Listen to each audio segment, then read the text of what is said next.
जोहार, नमस्कार। आज हमरे अगुआ झारखंड में उपस्थित ही और हमरे कर बीच में आज एगो ज्वलंत मुद्दा लेके हमरे उपस्थित हुई ही।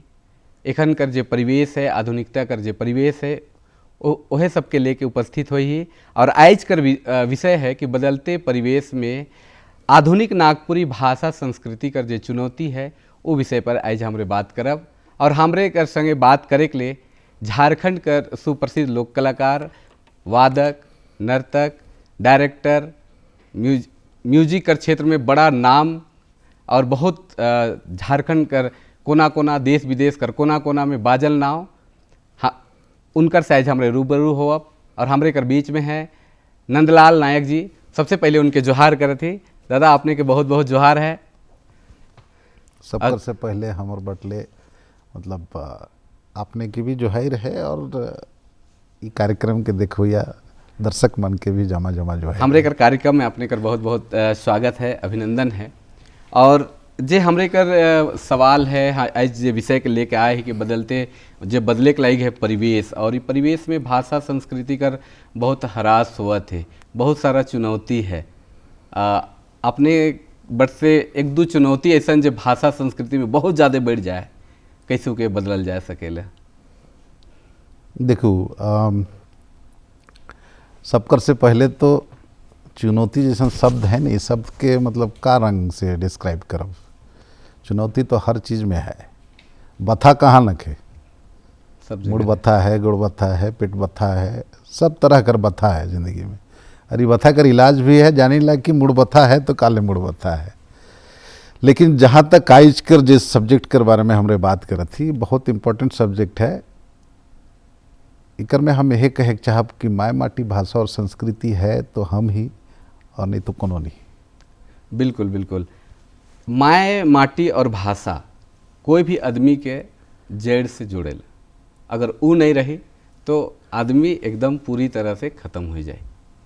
आपने तो बहुत देश विदेश कर यात्रा की रही, बहुत दिन विदेश में भी रह ली, भारत में भी लगातार काम करत ही। अपने कर बहुत सारा टीम है, बहुत सारा काम करे के लायक ही। और ई काम कर बीच में आपने के कैसन कैसन कठिनाई आवेला, का समस्या मन आवेला, का झंझट मन आवेला, और ई भाषा साहित्य कर प्रति जे आपने काम करीला, ऐसा तो नहीं कि आपने के बहुत दुष्कारण भी? देखो हम जिस परिवार से आविला, हम 6वां जनरेशन ही की जे इस शैली के मतलब कंटिन्यू करत थी। कस्टमरी म्यूज़िक मतलब के कैसे किला प्रथागत व्यवहारिक और संस्कारिक संगीत घराना से हम आवेला। इकर में तो बहुत ही ज़्यादा मतलब चुनौती है। काले की इके ई रंग से देखो कि जिस प्रथा से हम आवेला, जिस संगीत घराना से हम आवेला, इस संगीत का योगदान जन्म से लेकर मृत्यु तक है विधि विधान में, ठीक है नहीं। अगर ई बाजा नेग में नी बाजी तो ऐसा बिलीव करे ना कि वो नेग पूरा नहीं हो सके। अब कितना इम्पोर्टेंट रोल है इके देखो, ठीक है नहीं, कि विधि विधान में इकर रोल इतना इम्पोर्टेंट है कि अगर ई एग्जीक्यूट नहीं हुई तो वो संपन्न नहीं हो सकेला, ठीक है नहीं। लेकिन दूसर बटे जब नवा जनरेशन यह संगीत के बजायल तो ना के हमरे सामाजिक रूप से एक्सेप्ट करेला रिस्पेक्ट से, ना तो के इज्जत देला। तो अच्छा, ये बीच का जो खाई है, जैसे कि आपने कहली कि जो पारंपरिक जे हमरे कर रहे परंपरा जे है, हमरे कर जे जन्म से लेकर मृत्यु तक कर जे परंपरा है, और वो परंपरा में अगर संगीत नहीं बात तक माए बहन मन गीत नहीं गावें, ढाक नगाड़ा सहनाई नहीं बाजी तो कर कोई महत्व न के। लेकिन एखन जो आधुनिक परिवेश होलक और जैसे नया पीढ़ी मनावत हैं, ये सब के एकदम नहीं अपनाए खो जाए ना, इकर मूल कारण का हो सकेला अपने कर नज़र में? बड़का सवाल है कि आज के जनरेशन का लेकर से डिस्कनेक्ट होते हैं। डिस्कनेक्ट इसलिए होते हैं काले कि उनके दो को चीज़ चाहिए, सियोरिटी और सिक्योरिटी, ठीक है नहीं। सियोरिटी और सिक्योरिटी दोनों पेट से जुड़ल है, बिल्कुल ठीक है बिल्कुल। ओकर रोजमर्रा के जिंदगी कर जे नीड है वो नीड पूरा होवे के चाहिए। अगर वो पूरा नहीं होई तो का करी, उके खोजे के लिए बाहर जाई मतलब पलायन करी, और पलायन करी तो ओकर संगे जो है ओकर बिलोंगिंग्स है, जे ओकर संस्कार है, जे ओकर संस्कृति है, वो भी ओकर संगे जाई। तो इकोनॉमी प्लेज वेरी इंपॉर्टेंट। कोनवे तरह कर मतलब किसी भी मतलब संस्कृति के बोलू, शैली के बोलू, जे भी नाम दे, अगर ओके केहू कैरी करी तो कैरी तभी तक कर सकेला जब तक ओके ओकर एग्जिस्टेंस में ओकर रोजमर्रा कर बेसिक नीड्स ओकर से पूरा नहीं होते। तो कहे थे हम का कहे चाहते। हाँ बिल्कुल बिल्कुल, कि कहे कर माने कि अगर जे नया पीढ़ी है, अगर उके आर्थिक अगर उकर कोई सोर्स नहीं रही, आर्थिक स्थिति से अगर कोई जुड़ाव नहीं रही, तो वो अपन भाषा साहित्य संस्कृति के छोड़ सकेला। जैसे अखरा निंदाए गए कहे न, मधु मंसूरी जी लिखलें कि गांव छोड़ब नहीं, जंगल छोड़ब नहीं, माए माटी छोड़ब नहीं। लेकिन आर्थिक स्थिति कर जे परिवेश बनलक, जे लखे आजकल काम कर दौर चलत है, अपाधापी चलत है, अगर जेकर लायक काम नखे, पैसा नखे, तो आदमी के कोई पूछत नखे, तो ई वजह से भी बहुत सारा चीज़ परिवर्तन हो गलक। लेकिन सबसे बड़ सवाल ई है कि एखन तो जे आधुनिक प्लेटफॉर्म आलक, बहुत सारा चीज़ आए गलक, युवा मन उकर से जुड़ सके ना, कर सके ना, तो आपने का संदेश देवे के चाहिए कि कैसे युवा मन उकर से जुड़ाए, कैसे उकर से अपन आर्थिक स्थिति के सुदृढ़ कर सके ना, पलायन से कैसे बच सके ना। नागपुरी में बहुत सारा क्षेत्र है जेकर से पैसा कमा कर एक साधन बन सकेला। देखो ये टाइम फ्रेम में आजकल यंग जनरेशन के लिए तो बहुत बड़का अपॉर्चुनिटी है कि इस तरह का प्लेटफॉर्म है। देखिए ना, हमरे मतलब इकर में हमरे तो सीखना ये नहीं सोच रही कि यह हमरे कर ब्रेड एंड बटर बनी, यह हमरे कर रोजगार कर सबसे बड़का साधन बनी, ये तो कभी हमरे का दिमाग में नहीं रहे। प्यार करत रही, अपन एग्जिस्टेंस के प्यार करत रही, साउंड हमके पागल करत रहे, सेले वो अखरा में हमरे दिखत रही और गरजत भी रही, ढोल ढाक नगड़ा राइतो राइत बाजत रहे। कहानी ये है कि सीखना तो प्लेटफॉर्म नहीं रहे, लेकिन आज प्लेटफॉर्म है। अगर जहाँ तक संस्कृति कर हमारे बात करीला, उके बचाए कर बात करीला, तो संस्कृति कर बचाए कर माध्यम खाली डॉक्यूमेंट्री और लेखनी में नहीं हो सके, लुके जिए रोजमर्रा कर जिंदगी में मतलब इन्वॉल्व करे कर जरूरत है। कोई सालाना एक दिन कर जलसा में खड़ा होके उके एक्सप्रेस करे कर मतलब ये नहीं है कि हमारे संस्कृति के बचाए कर बात करत थी। नहीं, इकोनॉमी तो तब बनी जब उके रोजमर्रा कर जिंदगी में लेके आवब। बिल्कुल ठीक है नहीं, तो रोजमर्रा कर जिंदगी के में अगर हमरे उनके लेके आवब तो bread and butter by default घर में कनेक्ट होई, और कनेक्ट होई तो क्रिएटिविटी भी आवे।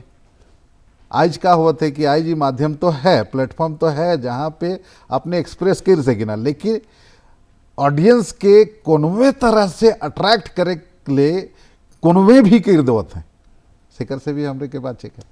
बिल्कुल बिल्कुल। और एखन जे आपने कहली कि कोनवे कट देवत है, इकर वजह से दर्शक मन जे हैं धीरे धीरे कट जाते हैं, और कटे कर वह कारण है कि जमीनी स्तर तक नहीं पहुँचत है, उकर डेप्थ तक नहीं जात है, और जैसन मन करत है तैसन कर देवत है, जेकर चलते आधुनिकता कर वजह प्रभाव ऐसा पड़ गलक कि एखन अश्लीलता कर भाव बहुत ज़्यादा आ जाते। हमरे कर नागपुरी में भी कर प्रभाव देखे के लिए मिलेला। तो कैसे ये प्रभाव से बाचल जा सकेला, जे पुराना परंपरा जे हमरे का ढाक ढोल नगाड़ा रहे, जे पारंपरिक राग रहे, जे बिहान से सांझ तक अलग अलग समय में गावे कर प्रचलन रहे, अलग पर्व त्यौहार कर अलग गीत रहे, से आज खत्म होते जाते हैं। नया आधुनिकता कर प्रभाव चलत है, वो भी जरूरी है, लेकिन इतना भी बदलाव का जरूरी है कि न कि आपने कर नज़र में कैसन बुझाएला। देखो अगेन मतलब अगर बदलाव नहीं आता तो नंदलाल नायक नहीं बनता। बिल्कुल बिल्कुल, ठीक है नहीं, कल्चर के बचाए के लिए अपने के कंजर्वेटिव होए कर जरूरत न के कंस्ट्रक्टिव होए कर जरूरत है। काले कि जहाँ जिस संस्कृति कर हमरे बात करी ला, ये संस्कृति नदी नियर है। बिल्कुल, ठीक है नहीं, नदी कर बहता जल नियर है। तो संस्कृति कोई भी दुनिया कर संस्कृति जे है, संस्कृति तब बाँचल जब वो बहते रहे। बिल्कुल, अगर उके बचाए के लिए मतलब कंजर्वेटिव होई के संकीर्ण मानसिकता कर साथ में अगर वो नदी के रोई के उके डोभा बनाए दे, तो डोभा में तो दुर्गंध है जी। बिल्कुल बिल्कुल, तो उस संस्कृति कभी नहीं हो सकेला। और हमरे डोभा बनाए के लिए काले सोचीला, संस्कृति कोनो बर्फ कर सिली थोड़ो है के जे पिघल जाए। बिल्कुल, तो वो जो बहत है, बदलाव तो जरूरी है। बिल्कुल, बदलाव जरूरी है। एक तो कहानी बता थी है नहीं, बहुत बहुत इंपॉर्टेंट कहानी है। देखिए हम चौवा बेरा सुन रही कि हमरे घर में जो प्रैक्टिस होत रहे, प्रैक्टिस में रोज धूप धुआं होत रहे, और धूप धुआं करे से पहले हमरे घर कर जो बूढ़ा पुरखा रहे वो मैंने का करत रहे, वो मैंने सब तैयारी कर लेते रहे पूजा करे के लिए, उकर बादे मतलब नहा के जात रहे, ठीक है नहीं, और नहा के आए के पूजा करत रहे। लेकिन इस बीच में जो दूध निकला के रखत रहे जो चढ़ाए के लिए, वो दूध के जो घर कर करिया बिलाई रहे से पी जात रहे, ठीक है नहीं। अब उके बचा के लिए का कर रहे कि ओडिया में सब पूजा करी के ढाइप दिलें, ठीक है नहीं, उके नहीं ढाप लें, बिलायर के ढाइप दिलें, ठीक है नहीं। और बाद नहाए गए, फिर आए के पूजा करल बादे बिलायर के खोल दिलें। अब बूढ़ा ऐसे मर गए एक दिन, अब केखू तो पूजा करे के है, हाँ। तो मैंने तो रोज दिन ही देख रहे हैं कि बूढ़ा ऐसा पूजा करत रहे। बूढ़ा तो दूध के बचाए के लिए मतलब करिया बिलायर के ढाइप रहे। अब उमन के ऐसा लगलक कि नहीं, करिया बिलायर के पहले खोजा और उकर बादे उके ढापा ओडिया में ताले पूजा करा, और धीरे धीरे परंपरा बन गए।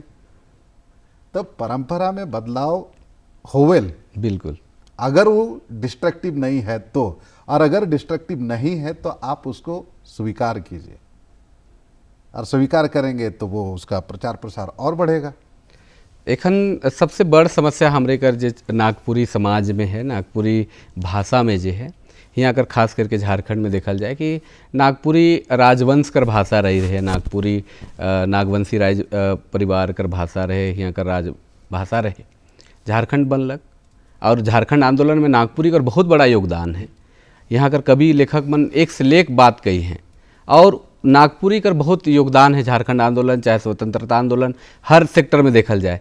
लेकिन एखन हमरे कर जो युवा पीढ़ी है, नया आदमी मन है, अपन भाषा संस्कृति से एकदम करते जाते हैं, एक हीन भावना से देखे न, उमन के शायद बोले में लाज लागेला, पढ़े में लाज लागेला, और भी बहुत सारा ऐसा बात है जे अपन भाषा संस्कृति तुमन करते जाते हैं। जबकि दूसर बटक अगर हमरे बंगाल चल जाओ, देखो बंगाली मन अपन बंगाली भाषा में बात करते हैं, उड़ीसा में चल जाओ चाहे और क्षेत्र में चल जाओ, उमन अपन भाषा में गर्व करें न। लेकिन हमरे कर आदमी मन इकर से कटत हैं, दू भेटाल हैं तो नागपुरी नहीं छोड़ के दूसर भाषा प्रयोग करत हैं, अपन भाषा छोड़त हैं। कारण का हो सकेला, इकर से कैसे हमरे बाइच सकेला?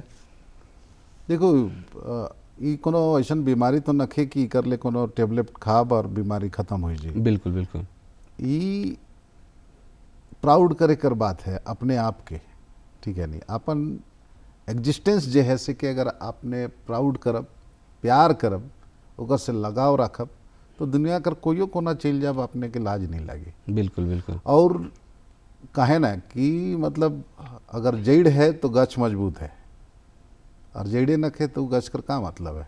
बिल्कुल।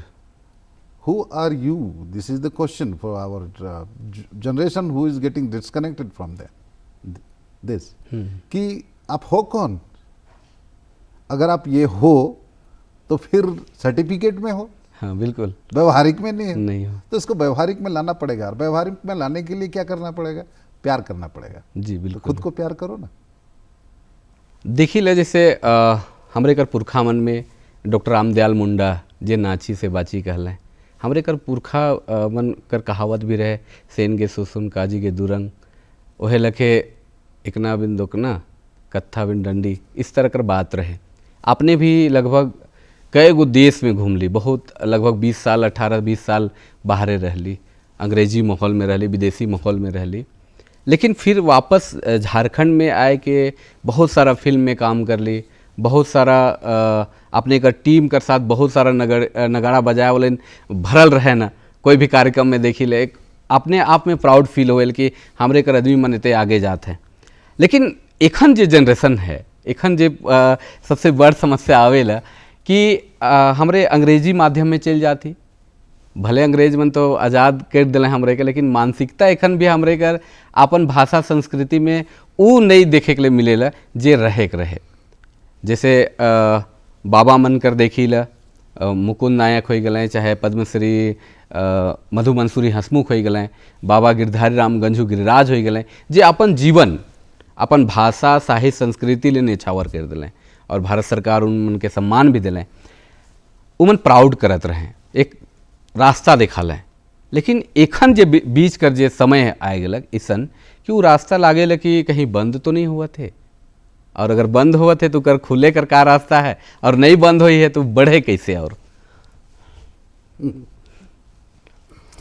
एक से एक सवाल के दागे थी और ऐसा मतलब धिपाए धिपाए के सवाल दे थी कि सोचे के लिए मजबूर हो जाती कि कौन बट से हम का नियर जवाब दो। डेफिनेटली मतलब जे नाची से बाची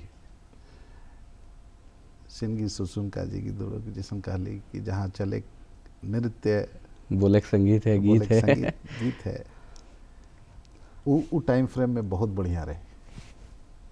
आज का टाइम फ्रेम में जे नाची से बाची कहले बहुत प्रैक्टिकल नहीं हो सके, ठीक है। वो इसलिए कि जे नचुआई से बाची तबे तो नाचब तो बाचब, तो जे नचुआई से है नहीं बाचे पारत हैं तो नाचब होले कैसे बाचब? बिल्कुल। खाली सरहुल में नाचब होले तो नहीं बाचब, बिल्कुल।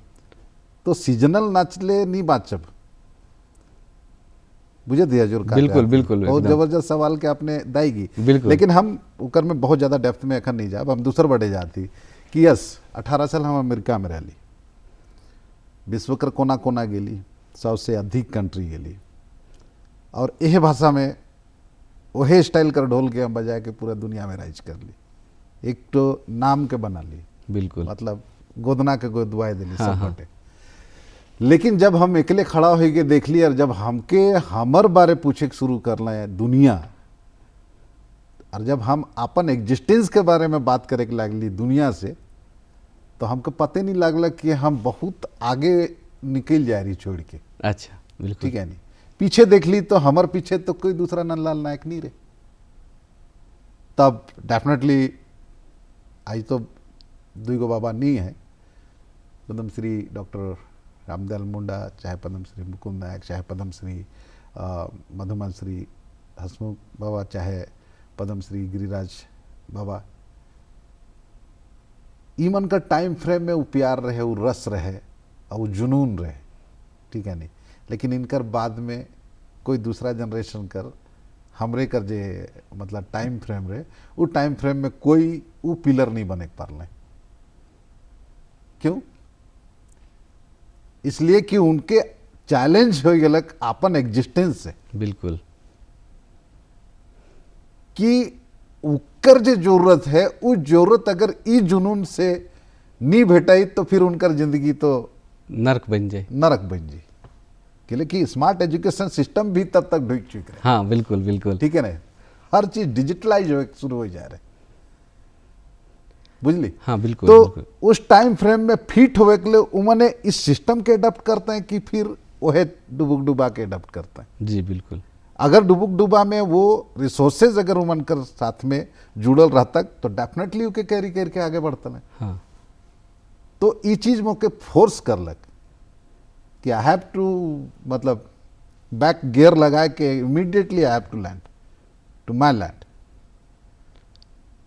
कहले कि अगर हम विश्व कर 113 कंट्री जाए सकिला हे ढोल के बजाय के यही गीत के बजाय गा के, तो दुनिया मतलब हमर राइज कर हर गांव में नंदलाल नायक से बेस्ट कलाकार हैं। बिल्कुल। हमर से बड़ बड़ कलाकार हैं, तो हम कर सकिला तो वो नहीं कर सके ना। बिल्कुल बिल्कुल। लेकिन इके एग्जीक्यूट करे के लिए हमके फिजिकली यहाँ खुद के प्रूव करे के लिए आवे पड़ल। और आपने मनकर जे योगदान है, जैसे रामदयाल मुंडा उतने बड़ जगह छोड़ के यहाँ आए के ट्राइबल रीजनल लैंग्वेज ले जे काम कर लें, जनजातीय क्षेत्रीय भाषा ले काम कर लें, अपन साहित्य ले काम कर लें, अपन जे समाज ले रहे उकर ले काम कर लें, हमके लागल कहीं न कहीं उनकरे से अपने कर प्रेरणा है। साथ में बाबा अपने कर जे पद्मश्री मुकुंद नायक हैं, उनकर बहुत बड़ योगदान है। अपने बाल कलाकार के रूप में 80, 80, 90 कर दशक से लगातार काम करे के लायक ही। ढोल में तो अपने का नाम है, ये है पूरा दुनिया में अपने का ढोल के रिदम में सब मैच जाए हैं। चाहे लेके एक छोट सा, चूँकि ऐसा घराना से ही जहाँ गीत संगीत पहल बैठ है, गीत संगीत कर बिना हुआ हमके लागल कि एक कदम नहीं चला था। एक वो छोटा सा गीत 2 लाइन कर भी हो जाता तो बहुत अच्छा। उनका नाम ले ली तो हम उनके मतलब गोड़ लाइक के यही कह चाहब उनकर बारे में कि उनकर डीएनए में अगर करप्शन रहतलक तो नंदलाल नायक नहीं बने पाती। बिल्कुल। ठीक है नहीं, जहाँ बात है कि चले नृत्य और बोले संगीत, तो हमरे कर व्यवहारिक रोजमर्रे कर जिंदगी में संगीत का नियर रहे। अगर जोहार भी हमरे करत रही तो हमरे कहत रही ही जोहार, ही जोहारी राव रे मन के। अगर जोहार करत रही और फिर अखरा बटे जात रही, ही गाबै बजाबै संगे, ही झूम के नाचाबै नहीं तो मानबै। तो बोली में कम्युनिकेट करे के में भी गीत और संगीत रहे। एक तो घटना बताती, गीत गाय के बताती घटना। हम ये हमार मतलब नेटिव प्लेस बोंगराम कर घटना है। बड़का बाप हमार बैठल रहे अच्छा। कुर्सी में, और एक जन पैडल मार के, साइकिल पैडल मार के आल यार, रुकल यार, सीधे कहल कि एना एना एना देनी तमाखू ना माई की ना सचे ना कराटे हेराई गेलक। ठीक है नहीं, लेकिन वो बोल के नहीं गाले, बोल के नहीं कहले, गीत के गाय के कहले, कान यार गाले से आज भी हमारे कान में गूंजल। और जब हम सुनिल कि बोले एक संगीत है और चले एक नृत्य है, तो वह चीज से हम कनेक्ट हो जाइला। ये मतलब का पता हमरे मन नियर लकी आज का जनरेशन है कि न है, ये तो कहे बहुत मुश्किल है। लेकिन हाँ। वो प्रैक्टिकल टाइम में इस चीज़ के जे हम दई किसे एक तो याद के हम गुनगुनाए देला। तो बड़का बाप के वो आले उनका संगी आके खड़ा होले, साइकिल कर पैडल में खड़ा कर ले, कहले ही ये ना ये ना ये ना ये ना ही देहनी तमाखूना माय की ना सचे न कराटे हेरा गेलक, ही माय की ना ही सचे न कराटे हेराय गेलक रे, कराटे हेरा गेलक। कि यार मैं कहाँ मेरा कराट को गिरा दिया मुझे भी नहीं पता, अगर खैनी है तो खिला। कैन यू बिलीव दैट कि वो गीत गाय के कम्युनिकेट कर रहे होंगे। तो सच में बोले संगीत तो रहे, जिस टाइम फ्रेम में हम इस चीज़ के देखी वह प्रेरणा कर चलते आज भी हम अपन एग्जिस्टेंस के अपन से ज़्यादा प्यार करीला। एक चीज़ होएला दादा, जैसे कि कहे ना कि बाप कर नाम है तो बेटा कर भी नाम हो जाएला। बहुत जगह निसन सुने के मावेला कि बाप बहुत बड़ नाम है तो बेटा कर अपने आप नाम बन जाएला, लेकिन हमके ऐसा विश्वास नहीं लागेला। बहुत जगह नहीं भी शिकायत होएला कि अरे उकर बाप तो ऐसा है सेल बेटा इतने आगे हो गया। आपने पद्मश्री मुकुंद नायकर पुत्र ही बेटा ही आपने की इसन समस्या चाहे आदमी मन कर इसन टोन सुने के लिए मिलक नहीं मिलक, और हमके लागे कि शायद नाम भर से अगर उसन रहतक तो इतने दिन इतना जे अपने कर नाम है से नहीं रहतक। हमके लागेला अपने के कैसन बुझाएला, और जे दुनिया कर नज़र में जिसन टोन उन अपने के मिलक नहीं मिलक, और आदमी के का सोचे के चाहिए कर प्रति। देखो ये कभी भी नकारात्मक मतलब एनर्जी नहीं हो सकेल, ये सकारात्मक एनर्जी नियर काम करेल। बिल्कुल कहे कर मतलब ये है कि बहुत शिकायत होलक, बहुत क्रिटिसिज्म के झल्ली। हम 80s में देखना अपन घर चुटिया से सर्कुलर रोड लालपुर तक कर जे दूरी रहे सके, जब हम घेचा में ढोल के टाइम के पैदल जात रही तो सीखना उस रोड में हमर से बड़का बंदरा क्यों नहीं रहत रहे, ऐसा हमके महसूस लागत रहे। बिल्कुल बिल्कुल ठीक है नहीं, लेकिन आज 2023 में यह बंदरा के देखे के लिए एक सूटकेस लेके आवे ना, भोर के लेके आवे ना कि दादा आपने हैं के ढोल के बजाय के। तो आज सिचुएशन कितना चेंज हो जाए बिल्कुल कि बिल्कुल। हम अपन कंडीशन में जाइला, और वो कंडीशन कैसन बन जाए, इतना बड़का बन जाए कंडीशन कि 300 नगड़ची लेके आओ पर हम अकेले ढोल के बजाब। अगर हमके स्टेज में चढ़ाए के पारा भले पारू नहीं हले तो हम अपने अखरा में खुशी तो के भी अप्रिशिएट करे के लागल हैं, ओके भी स्वीकार करे के लागल। तो हाँ, जे बात के आपने कहली ये बात तब तक नेगेटिव रहे जब तक हम पॉजिटिवली के सोचे के शुरू नहीं कर ली। बिल्कुल बिल्कुल। आप तब तक किसी भी बड़े नाम का फायदा उठा सकते हो जब तक सोसाइटी उसको एक्सेप्ट कर रहा है। और सोसाइटी एक्सेप्ट तब करता है जब आप उसको कुछ देते हो, सर्व जी। करते हो, ठीक है ना। हाँ ये दुनिया का इकलौता प्रोफेशन है, professionally, now I am talking professionally. Performing arts दुनिया का इकलौता प्रोफेशन है जिस प्रोफेशन में आप किसके सुपुत्र हो उसका सर्टिफिकेट काम नहीं करता है। बिल्कुल बिल्कुल आप कितना जबरदस्त परफॉर्मर हो ये सर्टिफिकेट काम करता बिल्कुल है। बिल्कुल दादा। एक बार आपको पद्मश्री मुकुंद नायक के नाम से मिल सकता है। एक तरफ स्वर्गीय डॉक्टर रामदयाल मुंडा के साथ में मतलब अपनी कैरियर को शुरू किए, उनसे उनका शागिर्द रहे हैं डॉक्टर पद्मश्री डॉक्टर गंजू साहब के, या पद्मश्री मधुमंसरी जी का मतलब संगत से हम बिल्कुल बिल्कुल रच बस के ये बने हैं। उनके नाम से एक स्टेज मिल सकता है, गलती से 2 गो भेटाई सकेल, 3 गो भेटाई सकेल, बार बार नहीं भेटा, बार बार नहीं भेटा। बिल्कुल बिल्कुल एकदम आपने कहली। और उकरे प्रमाण है कि भारत सरकार के जे संगीत नाटक एकेडमी है सेकर में अपने सदस्य ही, और उकर ले आपने को बहुत बहुत बधाई कि 2023 में झारखंड कर गौरव दिली। और बहुत सारा आप झारखंड कर आदमी मन के भी हुआ से सम्मान भेटा थे। आइज दादा आइज लागिन इतने, फिर हमरे एगो नया विषय में फिर भेटाब, तब तक लागिन जोहार, नमस्कार।